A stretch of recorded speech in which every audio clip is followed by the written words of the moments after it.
Hey guys, what's up? It's Queenie here. Welcome back to my channel. Thank you for clicking on this video once again.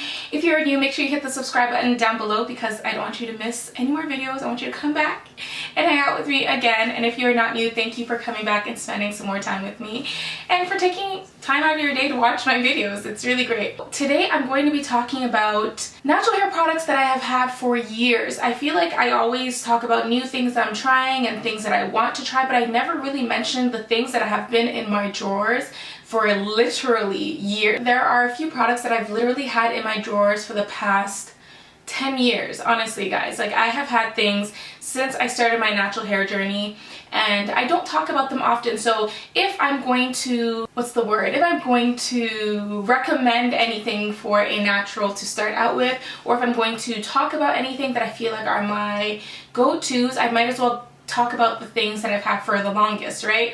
And that have clearly been working for me. So I'm gonna start this list off. I have 10 things that I would say if you are starting your journey, or if you're well on your journey and you just want something new to try, these are some things to consider, and they're pretty affordable, I would say. Not these new age natural hair products that are way over budget. This is like, you know, the classics.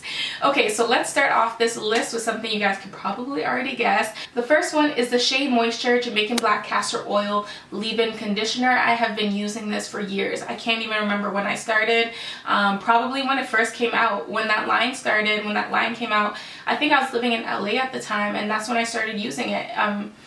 Yeah, for as long as I can remember, that has been my go-to leave-in conditioner. It has never done me wrong and it has always worked for me. So why fix it if it ain't broke, okay? So I've been using that leave-in forever. The second thing, along with that Jamaican Black Castor line, is the Shea Moisture Jamaican Black Castor Oil Deep Conditioner, or the Masque. What's it called? It is called the Jamaican Black Castor Oil Strength and Restore Treatment Mask with shea butter, peppermint, and keratin. This is the line I'm talking about.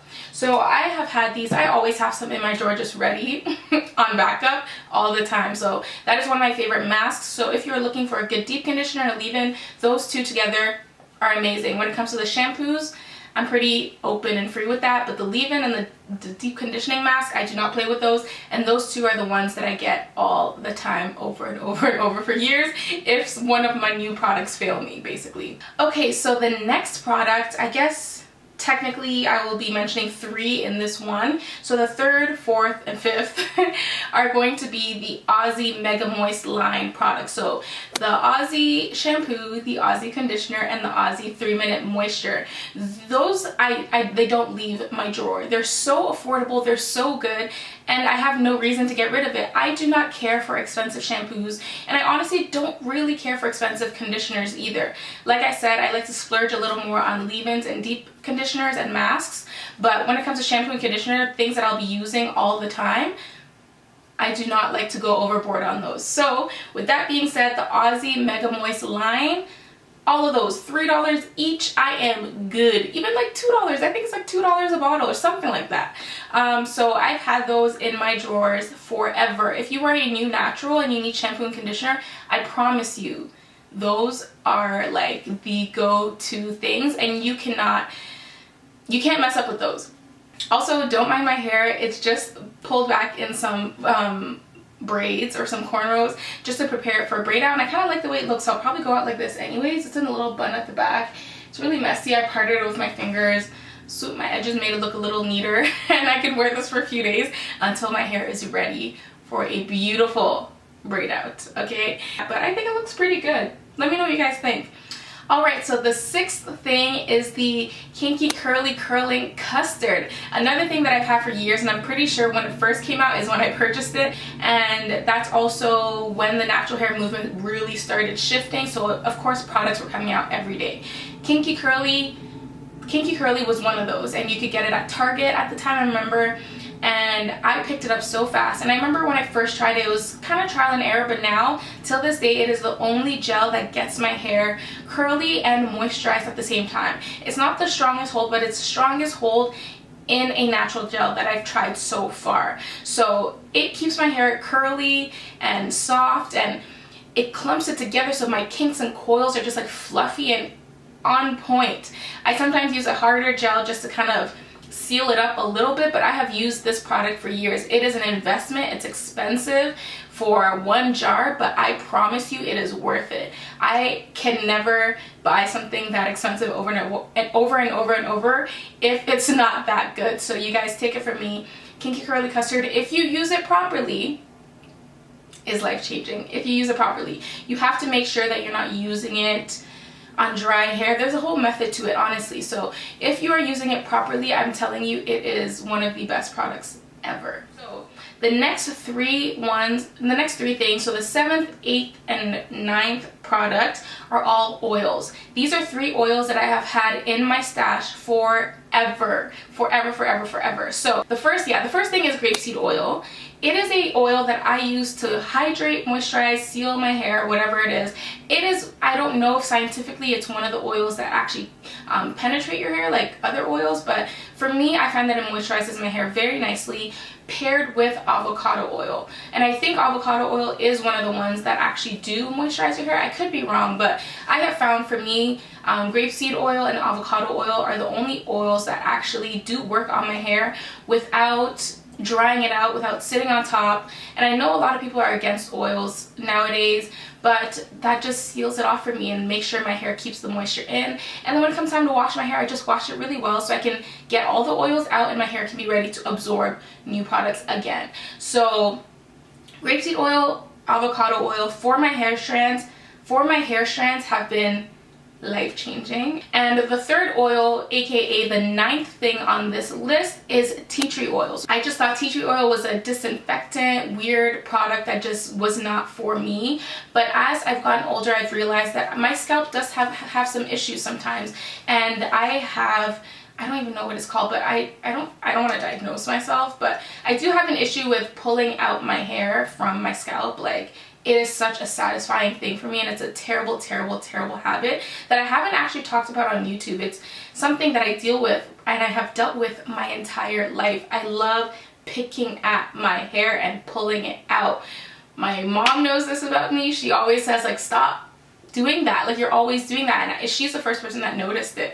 And I still do it till this day, but it's bad because I am damaging my hair, I'm damaging my scalp, but there's certain parts of my scalp that are tender, and those are the parts I like to pull hair out of. I know this sounds crazy, but if you have issues like this where your scalp is sensitive and you like to poke at it, pull at it, just kind of, you know, just always be touching it, maybe it's just me, tea tree oil has really helped me with that. It is such a soothing oil because of the tingliness. It allows me to, first of all, put it on my scalp and not touch it anymore. And it also just heals my scalp. When I take out cornrows or when I take out braids or anything, my scalp is tender, tea tree oil fixes that within a day.